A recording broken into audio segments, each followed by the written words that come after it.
How to download and install YouTube mobile app. Hello everybody and welcome back to our channel. So let's get started without any further ado.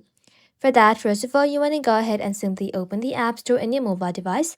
Once you're inside the App Store, tap on the search icon right over here and then in the search bar search for YouTube. Once you search for it, you want to go ahead and tap onto it. And just like so inside here, you'll see install button inside the blue bubble. Simply go ahead and tap on install and just like so wait for the installation to be completed. Once the installation is completed, hit back to your home screen and then open YouTube application that you have just installed. And just like that, you'll then be able to log in or sign up to your YouTube account and enjoy the music. That's all it takes to install and download YouTube mobile app. That ends the video guys. Thank you all for watching the video till the very end and stay tuned until our next upload.